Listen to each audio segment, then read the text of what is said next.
क्या हुआ? 4 लोगों को गिरफ्तार किया गया और उनके पास क्वेश्चन पेपर का बंडल मिला। एक सोनू कुमार थे जिन्होंने बीपीएससी को लेकर बहुत अच्छे से प्रदर्शन किए थे। सुसाइड कर लिया। सेंट्रल सुपरिटेंडेंट का मृत्यु हो जाती है और वो संदेहात्मक है हमारे लिए। प्रश्न पत्र पूरा आ गया जी ट्विटर पे ट्रेंड कर रहा था। 28 सेंटरों का लिस्ट है जहाँ पे गड़बड़ियाँ हुई है। जोक बना दिया है। अब सरकार क्या कर रही है? अब सरकार कुछ भी नहीं कर रही। ऐसी निकम्मी सरकार हमें नहीं चाहिए। हजारों करोड़ का ये घोटाला है, स्कैम है।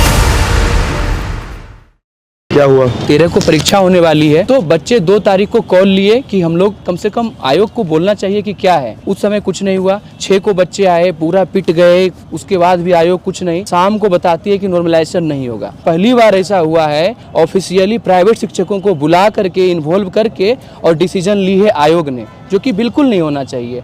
स्टेक होल्डर हम विद्यार्थी हैं, अगर आपको बुलाना था तो प्रोफेसर बुलाते। 15 को शेड्यूल था 15 नवंबर को कि छात्रों से संवाद होगा, लेकिन ऐसा नहीं हुआ क्योंकि 4 दिन इनका पोर्टल इनका डिस्टर्ब रहा, जिसके कारण से लगभग 80,000 बच्चे वंचित रह गए फॉर्म भरने से। उन्होंने रजिस्ट्रेशन किया, लेकिन इतनी जटिल प्रक्रिया थी इस बार भरने का। लाइव फोटो करना, भले ही हमारा डिजिटल इंडिया है लेकिन हम लोग डिजिटली परिपक्व तो नहीं है ना महोदय। इतनी कठिन होने के बाद 13 तारीख आया। बापू परीक्षा परिसर जो एशिया का सबसे बड़ा परीक्षा केंद्र बनाया गया है, 12,000 विद्यार्थी बैठे हुए थे। उसमें से हॉल नंबर 5 या 4 है जिसमें से प्रश्न पत्र ही नहीं मिला। मतलब ड्यूरिंग इंटायर एग्जामिनेशन प्रश्न पत्र मिला ही नहीं, बच्चे खाली हाथ चले गए। उसके बाद विरोध हुआ तो बच्चे बाहर आ गए। उसके बाद आयोग एलिगेशन लाया कि हम लोग नॉनसेंस हैं, कि आप लोग का गलती है। नॉर्मलाइजेशन हम लोग जो विरोध किए थे पहले 6 दिसंबर को, वो एक नोटिफिकेशन जारी करते हैं कि नॉर्मलाइजेशन हम नहीं लेंगे। जब 4 तारीख को एग्जाम लिए तो फिर एक शब्द ला दिए स्केलिंग, कि हम स्केलिंग लेंगे। स्केलिंग यूपीएससी के मेंस या ऑप्शनल जीएस सब्जेक्ट में लाया जाता है और ये पीटी में ही ला रहे। यहाँ पे स्पष्ट लिखा हुआ है कि स्केलिंग जैसी कोई प्रक्रिया नहीं होगी। 13 को जो पेपर चल रहा था 1 बजे पेपर बाहर आ गया, हालांकि 12:53 और 12:38 में ही पेपर घूम रहे थे और ये ट्विटर पे आ गई। तो ये ट्विटर वाला प्रश्न पत्र जी ट्विटर पे ट्रेंड कर रहा था। ये मतलब बीच में आ रहा है। जी ट्विटर पे आ गया। उसके बाद फिर व्हाट्सएप पे भी आ गया। महोदय मैं वहाँ बोल रहा था ना कि कुछ को प्रश्न पत्र नहीं मिले, कुछ हाँ। और ये ऑफिशियल आयोग का स्टेटमेंट है कि बच्चे उपद्रवी थे, कुछ असामाजिक तत्व घुस गए थे। महोदय मैं ये जानना चाहता हूँ कि जब क्या फॉर्म भरा रहा था तो उन्हें पता था कि बापू परीक्षा केंद्र में हमारा सेंटर होगा, तो हम लोग उपद्रवी कैसे हो गए? परम ज्ञान निकेतन गया है जहाँ पे माइक से अनाउंस हो रहा है आंसर। तो मतलब ये पूरा मजाक बना दिया है इसको, जोक बना दिया है। हम लोग तो री एग्जाम जा रहे थे और आयोग बोले कि नहीं, क्वेश्चन पेपर आउट नहीं हुआ, क्वेश्चन पेपर बाहर आए ही नहीं। 2 दिन बाद 4 लोगों को गिरफ्तार किया गया और उनके पास क्वेश्चन पेपर का बंडल मिला। अब सरकार क्या कर रही है? अब सरकार कुछ भी नहीं कर रही। बापू परीक्षा परिसर में एग्जामिनेशन हो रहा था, उससे पहले ही वहाँ पे सेंट्रल सुपरिटेंडेंट का मृत्यु हो जाती है और वो संदेहात्मक है हमारे लिए।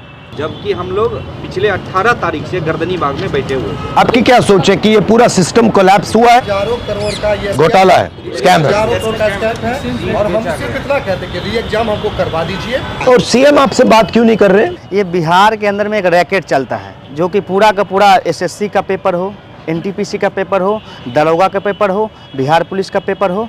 67वें बीपीएससी में भी जो है वो इसी तरीके से हुआ था, तो पूरा एग्जाम कैंसिल हो गया था। ये जो बीपीएससी के जो चेयरमैन है वो गुजरात के रहने वाले हैं, ठीक है, और वो उस पे जो है कई सारे आरोप भी हैं और सिस्टम से ये चला रहे हैं। गुजरात के अंदर में रैकेट चलता है और सीएम साहब का जो डिस्ट्रिक्ट है, हम कोई क्षेत्र का बात नहीं कर, वहाँ से लगातार लोग पकड़ाए हैं, रैकेट में लगातार पकड़ाए हैं। आप कुछ बोलना चाहती हो? हम लोग 6 तारीख और 25 तारीख और 29 तारीख को हम लोग को बर्बरतापूर्वक लाठीचार्ज किया गया। हम लोग गांधीवादी तरीके से गए थे बीपीएससी ऑफिस के सामने और मेल पुलिस के द्वारा हम लोग को बेरहमी से पीटा गया और पीछे मारा गया। इतना बेरहमी से मारा गया कि हम लोग उसका बयान नहीं कर सकते हैं। और सोशल मीडिया पर इतना ट्वीट होता है, हम सब का पिक क्लिक जो होता है देखते तो शर्म आती है। पीएमसीएच में हम लोग एडमिट थे तो हम लोग को हाउस अरेस्ट किया गया। इतना पीड़ा से हम लोग दर्द में महसूस कर रहे थे, उस वजह पुलिस हम लोग को टॉर्चर कर रही थी। क्या चाहती है सरकार हम लोग से?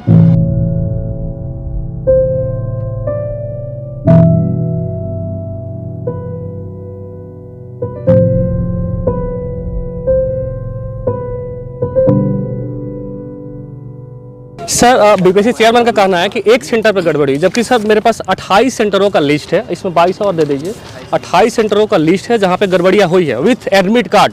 ये कहाँ का है? ये गुजरात वही है, गुजरात वाला। ये सर ये पहले बहुत सारे केस हैं सर, इन पे बहुत सारा 400 करोड़ का एलिगेशन है सर SC/ST मामले में। सर ये पूरा का पूरा मामला जो है संवैधानिक क्राइसिस हाँ, का है, संवैधानिक बिल्कुल। का है। संविधान यात्रा पे आप लगातार सिस्टम कोलैप्स। अच्छा एक बात बताइए, आप मुझसे क्या चाहते हैं? एक बार गर्दनी बाग चले सर। पार्लियामेंट हाउस में ऐसा कानून बने जिससे लोग डरें, प्रशासन डरे और विधायक डरें। मेन आपका है कि मैं पार्लियामेंट में आपकी बात उठाऊं ना। नमस्कार। धन्यवाद सर आपके। तो सर एक स्टूडेंट के लिए टीचर नहीं आएगा तो कौन आएगा? भारत हमारा लोकतांत्रिक देश है सर, और हम लोग सर गांधीवाद में विश्वास करते हैं सर, इसीलिए हम लोगों ने सर सत्याग्रह शुरू किया। वरना सर छात्रों का सत्याग्रह नहीं होता सर, आंदोलन और क्रांति होती है सर। और हम लोगों ने अपने मुद्दे भी रखे सर, प्रोटेस्ट नहीं रिक्वेस्ट। हमने कहा सर व्यवधान नहीं समाधान और विवाद नहीं संवाद। उसके बाद भी सर पुलिस वालों ने बर्बरतापूर्वक हम लोग पर सर लाठीचार्ज किया है, माँ बहन की गालियां दी हैं, लड़कियों को जो है पुलिस वालों ने सर पेट पे मारा है कि पूरे विश्व में ऐसा कभी नहीं हो सर, अंग्रेजों के काल में भी ऐसा नहीं होगा जो आज हो रहा है सर।